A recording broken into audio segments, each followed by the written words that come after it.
Hello everyone, welcome to Operating Systems lecture. We were discussing disk scheduling, and in this video another disk scheduling algorithm that we are going to see is scan algorithm. Now talking about scan algorithm, अभी इससे पहले हम लोगों ने SSTF algorithm पढ़ा था जिसके अंदर हम लोग shortest seek time first निकाल रहे थे. अब उसका ड्रॉबैक हमारे पास यही है बिकॉज हमें नहीं पता होता है कि कौन सी रिक्वेस्ट कहाँ पर आनी है. जैसे SJF का ड्रॉबैक था कि हमें बर्स्ट टाइम नहीं पता होता है.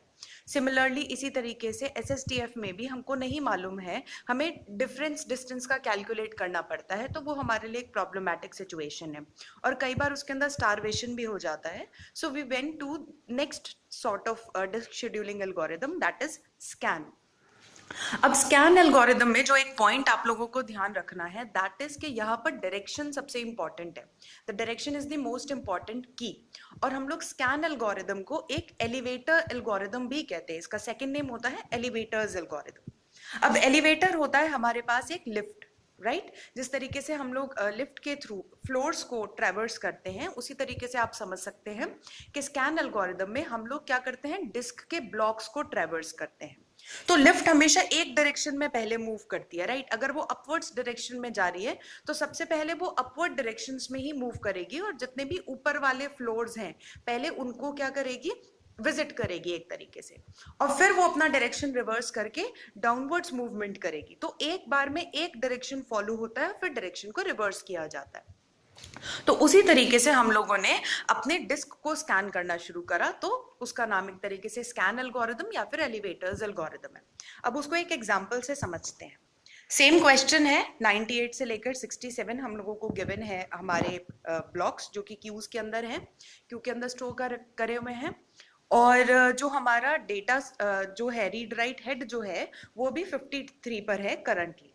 तो सिमिलरली हम लोग क्या करेंगे, सारे के सारे जो हमारे ब्लॉक्स हैं हम उनको जो सिलेंडर्स गिवन है उनको ट्रैक्स पे प्लॉट कर लेंगे. तो 0 से 99 साइज है और बाकी सब हम लोगों ने प्लॉट कर लिया. अब यहाँ पे क्योंकि हम लोग अभी कहाँ पर हैं, 53 पर हैं, तो स्कैन एल्गोरिदम में बाय डिफॉल्ट जो हम मूव करते हैं वो लोअर डायरेक्शन की तरफ मूव करते हैं, that is left hand side. तो बाय डिफॉल्ट अगर क्वेश्चन में आपको नहीं गिवन है तो आप कहाँ की तरफ मूव करेंगे, 0 की तरफ मूव करेंगे. तो वी वेंट टू 53 से लेफ्ट हैंड साइड पे देखा तो दैट वाज 37 जो सबसे पहला फ्लोर या फिर सबसे पहला सिलेंडर पड़ता है हमारे पास. तो वी मूव टुवर्ड्स 37, देन 37 से 14 और 14 से फिर हम लोग 0 पर गए. अब यहां पर जो ध्यान देने वाली बात है, 0 हमारी रिक्वेस्ट क्यू के अंदर नहीं है, लेकिन स्टिल हम लोग 0 को ट्रेवर्स करेंगे. क्यों 0 तक ट्रेवर्स करेंगे, because we are following the concept of an elevator. Means अगर हम लोग एक बार हमने लिफ्ट को एक डायरेक्शन में मूव करवाया तो सारे फ्लोर्स को ट्रेवर्स करवाया है, और मीनवाइल अगर किसी को किसी फ्लोर पे जाना है तो वो अपना रिक्वेस्ट जो है वो उस फ्लोर का बटन प्रेस करके वहां पर उतर सकता है उस तरीके से. तो यहाँ पर अगर हम लोग लेफ्ट साइड की तरफ मूव कर रहे हैं बाय डिफॉल्ट, तो रिमेंबर स्कैन एल्गोरिदम में बिल्कुल एंड तक जाते हैं. दैट मीन 0 जो आपका लास्ट ट्रैक है आप वहां तक जाएंगे. तो यहाँ पर आपने क्या करा, अभी पूरा एक डायरेक्शन ट्रेवर्स कर लिया. इसका हमारे पास एक क्वेश्चन जो जनरली पूछा जाता है दैट इज कि जब हमें 14 से 0 तक जाना ही नहीं था because that was not in our request queue, so why we are using this particular track. ये movement हम लोग क्यों कर रहे हैं, because वो add on होगा हमारे head movement के अंदर.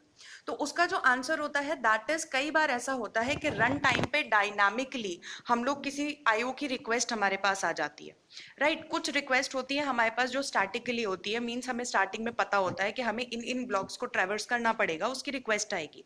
बट कई बार कुछ प्रोसेसेस रन टाइम पर भी क्या करते हैं, रिक्वेस्ट आईओ की जनरेट कर सकते हैं, जिसके लिए हमें डिस्क कंट्रोलर्स को एक्टिवेट करना पड़ता है.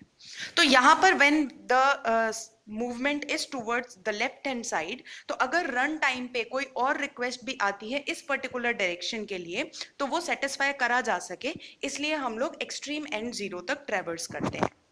After that we will move towards the next direction. अभी एक फ्लोर एक डायरेक्शन पूरा हो गया, सारे फ्लोर्स हमने एक तरीके से ट्रेवर्स कर लिए. अब दूसरी डायरेक्शन में आते हैं 65, 67, 98, 22, 124 and in the last it will be 183. और वो 183 पर जाकर रुक जाएगा बिकॉज जो हमारे पास राइट हैंड साइड वाले डायरेक्शन में जो मैक्सिमम हम लोगों को जो ट्रेवर्स करना है that is up till 183. 3। Similarly हम क्या कर सकते हैं, हेड मूवमेंट्स कैलकुलेट कर सकते हैं, डिस्टेंस फाइंड आउट करा है, दैट इज ऑलवेज पॉजिटिव, तो हम लोगों ने मॉड्यूलस ले लिया, तो नेगेटिव यहाँ पर नंबर्स नहीं आते हैं, तो जो हमारे पास डेटा आता है दैट इज 236, जो कि बाकी की एल्गोरिथम्स के कंपैरिजन में थोड़ा सा कम है। कई बार किसी क्वेश्चन में ऐसा हो सकता है कि हमको थोड़ा सा हेड मूवमेंट ज्यादा मिले, लेकिन अगर हम बहुत सारे टेस्ट केसेस की बात करें तो हेड मूवमेंट डेफिनेटली यहाँ पर रिड्यूस डाउन होता है। आई होप आपको ये क्वेश्चन क्लियर हुआ होगा। अगर कोई भी डाउट हो तो feel free to ask your queries. Thank you.